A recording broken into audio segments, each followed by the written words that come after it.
नमस्कार दोस्तों, स्वागत है आप सभी का मेरे चैनल सक्सेस पॉइंट पर। और आज हम पॉलिटी के अगले लेक्चर संसदीय व्यवस्था पर बात करते हैं। तो चैप्टर नंबर 11 से हम प्रारंभ करते हैं। जो बच्चे चैनल पर नए हैं वे प्लीज़ एक बार चैनल को सब्सक्राइब कर दें, लाइक कर दें और शेयर कर दें। प्लीज़ एक बार बेल आइकन दबा दें, जो मेरे आने वाले सभी लेक्चर आप अपने चैनल पर देख सकते हैं। अब हम बात करते हैं आज के नए लेक्चर संसदीय व्यवस्था के बारे में। तो संसदीय व्यवस्था में हम बात करते हैं कि संसदीय स्वरूप किस प्रकार का है। तो संसदीय स्वरूप में हम बात करते हैं पहले केंद्र की। तो केंद्र के संबंध में हम आर्टिकल 74 और 75 की बात करते हैं, जबकि राज्य में हम देखते हैं अनुच्छेद 163 व 164। अब आपको ये मैंने एक वीडियो में बताया है कि किसी भी सेंटर के अनुच्छेद को स्टेट में कन्वर्ट करने के लिए आपको उसमें 89 जोड़ना पड़ेगा। जैसे कि हम बात करें तो आर्टिकल 74 में कहा गया है कि राष्ट्रपति मंत्री परिषद की सलाह से कार्य करेगा। अगर हम इसमें 89 जोड़ दिया जाए तो यह 163 बन जाएगा। और 163 में क्या कहा गया है कि राज्यपाल राज्य मंत्री परिषद की सलाह से कार्य करेगा। जैसे हम देखते हैं आर्टिकल 75 में कहा गया है कि राष्ट्रपति प्रधानमंत्री की नियुक्ति करेगा। अगर हम इसमें 89 जोड़ दें तो 164 में कहा गया है कि मुख्यमंत्री की नियुक्ति राज्यपाल द्वारा की जाएगी। यानी कि सेंटर के किसी भी अनुच्छेद में अगर आप 89 या 90 जोड़ देंगे तो वह स्टेट का अनुच्छेद बन जाता है। और ये छोटी सी ट्रिक आपको किसी भी अनुच्छेद तक पहुंचाने में हेल्प करेगी। अब हम बात करते हैं कि आखिरकार संसदीय सरकार किस प्रकार की है, और संसदीय सरकार के बारे में हम बात करेंगे। संसदीय सरकार के बारे में आज हम बात करते हैं। और संसदीय सरकार में आप सभी को पता होगा कि जो भारत की संसदीय व्यवस्था है वह वेस्टमिनिस्टर मॉडल पर आधारित है। वेस्टमिनिस्टर मॉडल, अब आपको पता होगा वेस्टमिनिस्टर मतलब मॉडल का मतलब यह है, वेस्ट मतलब पश्चिम, और पश्चिम में मौजूद देशों, पश्चिम में मौजूद जैसे ब्रिटेन की देशीय व्यवस्था पर आधारित है हमारी संसदीय व्यवस्था। और इसी के बारे में आज हम बात करेंगे। तो यहाँ आपको दिख रहा होगा स्लाइड में कि संसदीय सरकार, कैबिनेट सरकार या उत्तरदायी सरकार या वेस्टमिनिस्टर स्वरूप भी कहा जाता है। यानी संसदीय सरकार को कैबिनेट सरकार, उत्तरदायी सरकार या सरकार का वेस्टमिनिस्टर मॉडल भी कहा जाता है। यह ब्रिटेन, कनाडा या भारत में प्रचलित है। राष्ट्रपति की सरकार को गैर उत्तरदायी, गैर संसदीय या निश्चित कार्यकारी व्यवस्था भी कहा जाता है, जो अमेरिका, रूस आदि देशों में प्रचलित है। हम बात करते हैं कि आइवर्जेनियस के अनुसार संसदीय व्यवस्था को कैबिनेट व्यवस्था भी कहा जाता है, क्योंकि इसमें शक्ति का केंद्र बिंदु कैबिनेट होती है। यानी संसदीय व्यवस्था में शक्ति का केंद्र बिंदु कैबिनेट होती है। अब हम बात करते हैं कि संसदीय व्यवस्था में दो प्रकार का प्रतिनिधित्व होता है। एक नामिक, जैसे भारत का राष्ट्रपति नामिक प्रधान है, और वास्तविक प्रधान प्रधानमंत्री है। तो भारत का वास्तविक जो नेता है वह प्रधानमंत्री, जबकि नामित इस देश के अंदर सभी कार्य राष्ट्रपति के नाम से किए जाते हैं। राष्ट्रपति राज्य का मुखिया व नामिक होता है, जबकि प्रधानमंत्री सरकार का मुखिया होता है, होते हैं। अब हम बात करते हैं आर्टिकल 74 की। तो आर्टिकल 74 के अनुसार प्रधानमंत्री के नेतृत्व वाली मंत्री परिषद की व्यवस्था करता है, जिसका परामर्श राष्ट्रपति के लिए बाध्यकारी होगा। यानी कि आर्टिकल 74 के तहत अगर मंत्री परिषद राष्ट्रपति को कोई सलाह देती है तो राष्ट्रपति उस सलाह को मानने के लिए बाध्य है। लेकिन 44वें संविधान संशोधन के द्वारा इसमें कुछ संशोधन कर दिया गया था और कहा गया था कि एक बार राष्ट्रपति इस विचार को पुनर्विचार के लिए मंत्री परिषद के पास भेज सकता है।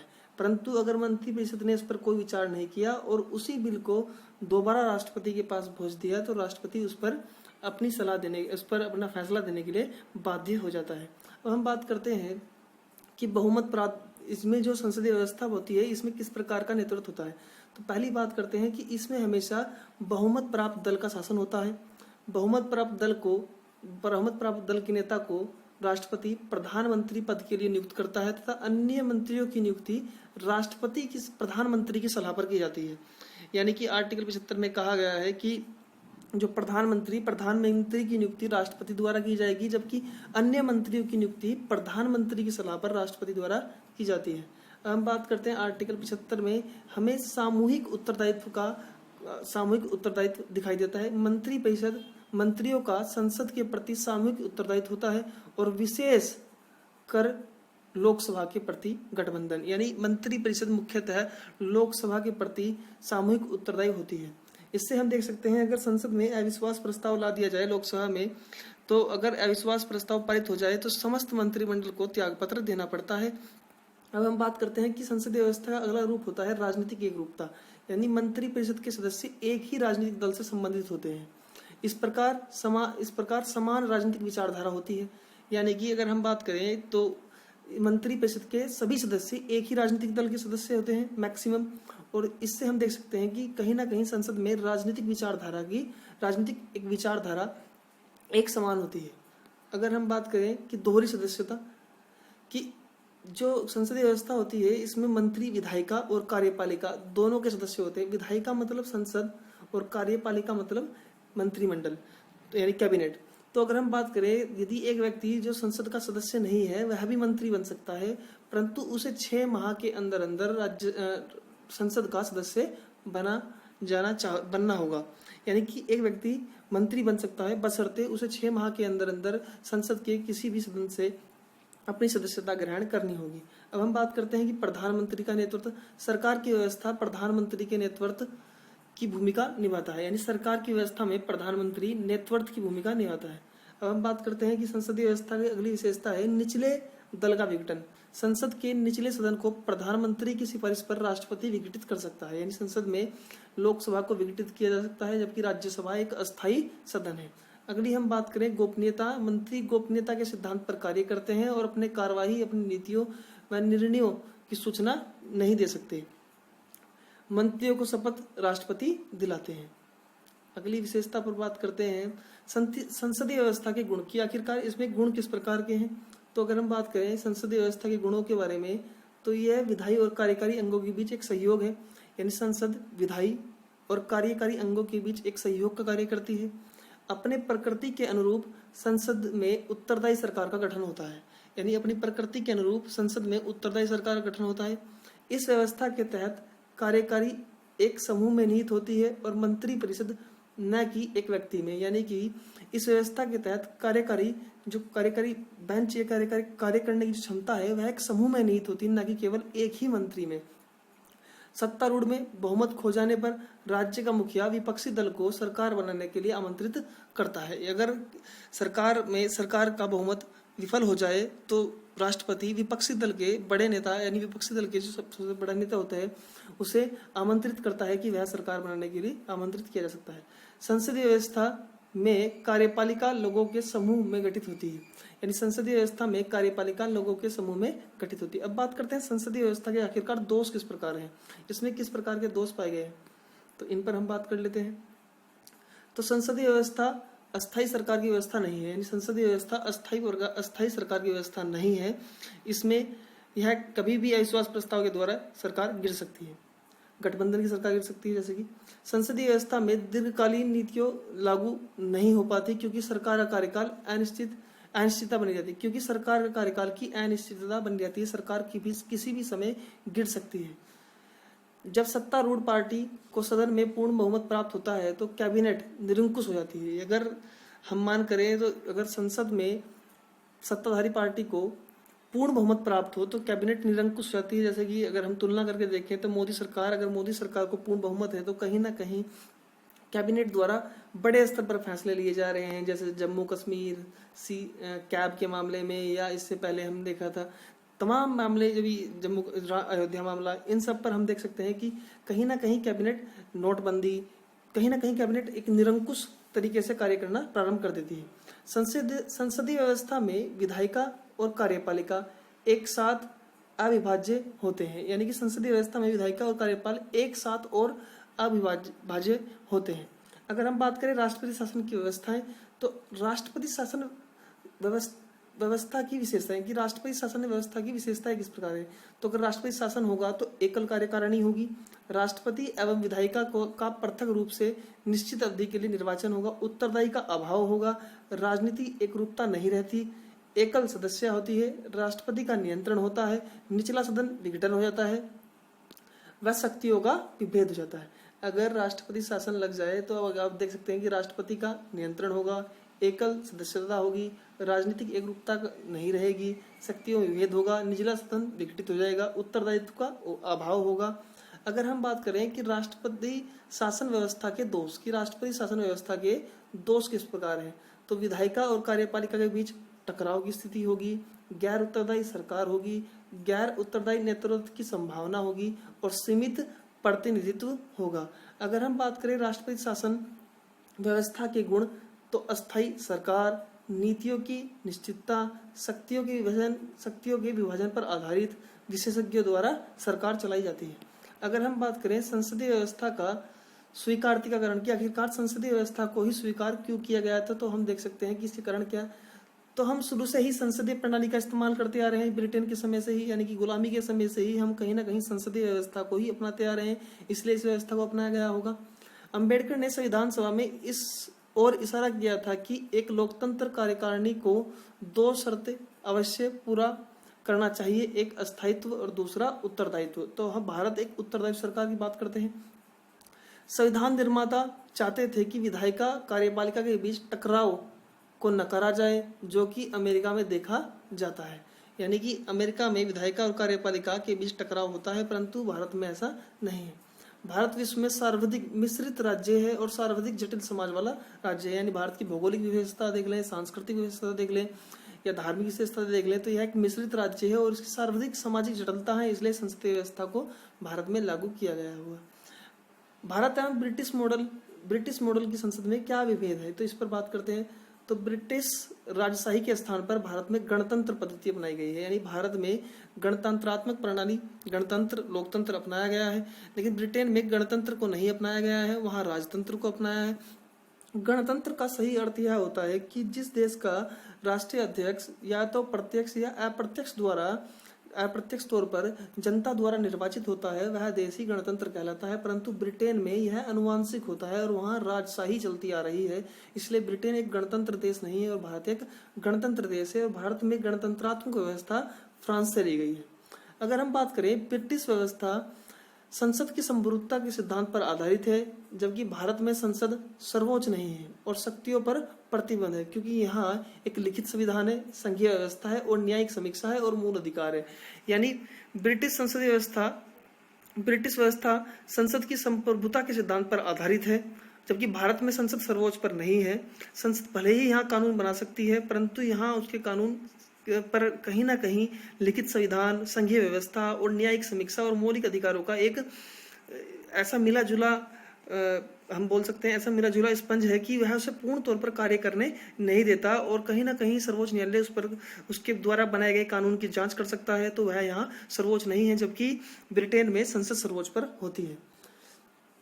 ब्रिटिश में प्रधानमंत्री निचले सदन हाउस ऑफ कॉमन्स का सदस्य होता है, जबकि भारत में प्रधानमंत्री दोनों सदनों में से किसी का भी सदस्य हो सकता है। यानी कि ब्रिटेन में केवल यह है कि प्रधानमंत्री निचले सदन का सदस्य होगा, जिसे हाउस ऑफ कॉमन्स कहा जाता है, जबकि भारत में प्रधानमंत्री किसी भी सदन का हो सकता है, ये चाहे वह लोकसभा हो चाहे वह राज्यसभा हो। जैसे कि इससे पहले प्रधानमंत्री डॉक्टर मनमोहन सिंह राज्यसभा से नॉमिनेट थे और इससे पहले इंदिरा गांधी भी राज्यसभा से नॉमिनेट थी, जबकि प्रधानमंत्री नरेंद्र मोदी जी लोकसभा से सदस्य चुने गए हैं। अगर हम बात करें अगली विशेषता, सामान्यतः ब्रिटेन में संसद और बतौर मंत्री नियुक्त किए जाते हैं। भारत में जो कि व्यक्ति संसद सदस्य नहीं है, यहाँ यह बताया गया है कि सामान्यतः ब्रिटेन में संसद पर बतौर मंत्री नियुक्त किए जाते हैं, जो संसद के सदस्य होंगे वही मंत्री नियुक्त किए जाएंगे। लेकिन भारत में कुछ व्यवस्था इस प्रकार की है, जो व्यक्ति संसद का सदस्य नहीं है वह भी मंत्री नियुक्त किया जा सकता है, बशर्ते उसे 6 माह की अवधि के अंदर अंदर किसी भी सदन से सदस्यता ग्रहण करनी पड़ेगी।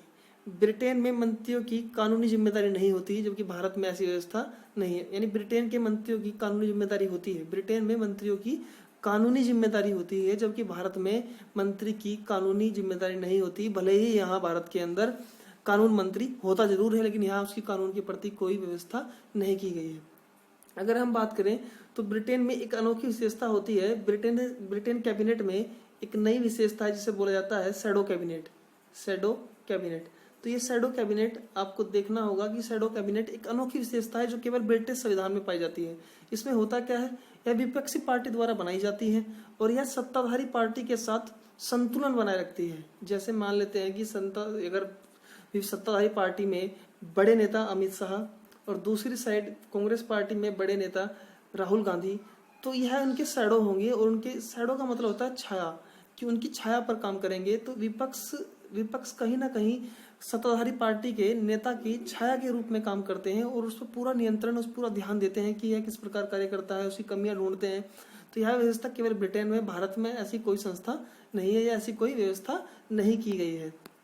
तो अगले लेक्चर पर हम बात करते हैं संविधान के संघीय व्यवस्था के बारे में। संघीय व्यवस्था, तो इसमें हम सरकार को देखेंगे। सरकार में हम एकात्मक सरकार और संघीय सरकार। तो एकात्मक सरकार जैसे ब्रिटेन, फ्रांस, जापान, तो यह सब क्या है, एकात्मक सरकार है। जबकि संघीय सरकार में अमेरिका, रूस और कनाडा।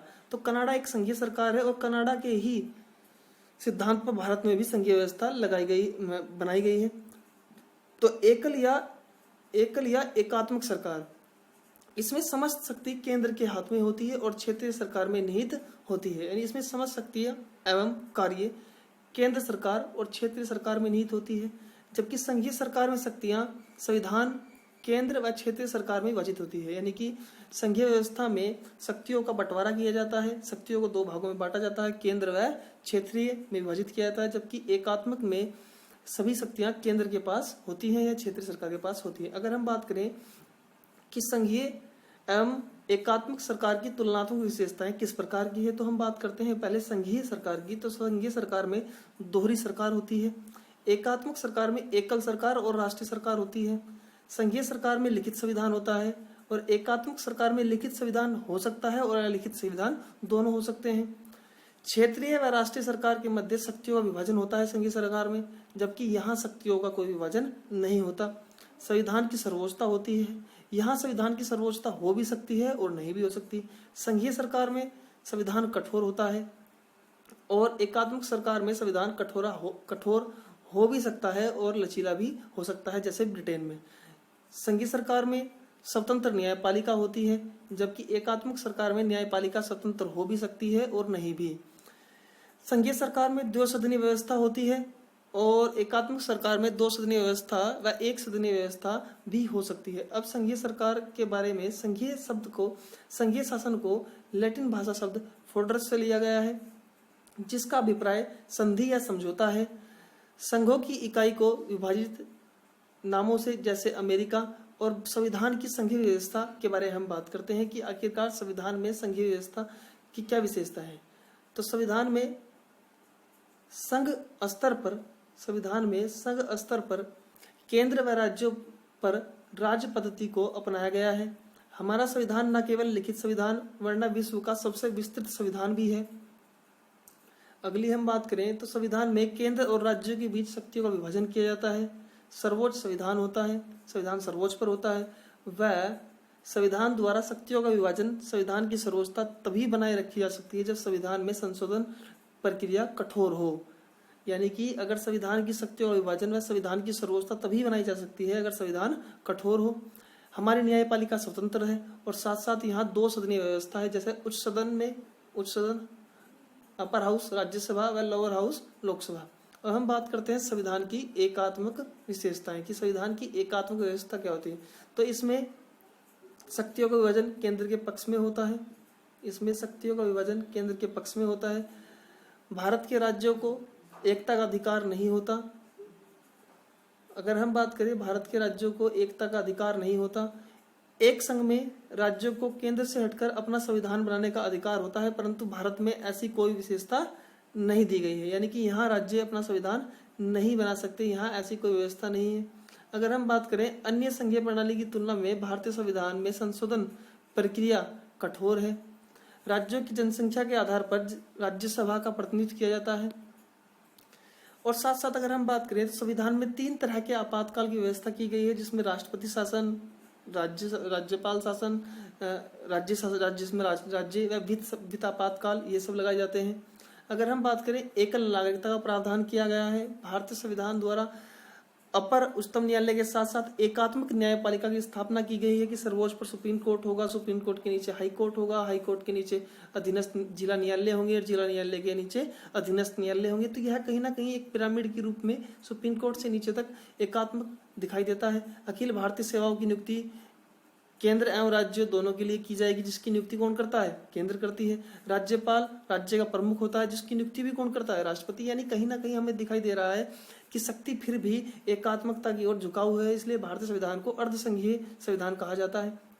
राष्ट्रपति के पास वीटो शक्ति होती है, यह हमने देख लिया।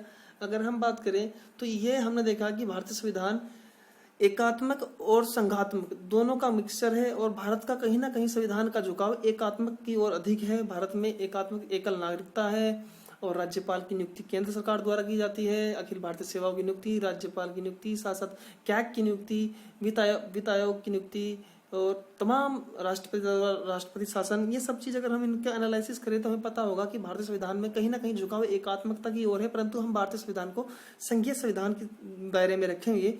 इसलिए कुछ विद्वान भारतीय संविधान को अर्धसंघीय मानते हैं। तो भारतीय संविधान संघीय व्यवस्था पर आधारित है, झुकाव केंद्र की ओर है, परंतु हम इसे बोलेंगे कि भारतीय संविधान एकात्मकता की ओर झुकाव के साथ साथ अर्धसंघीय व्यवस्था पर आधारित है।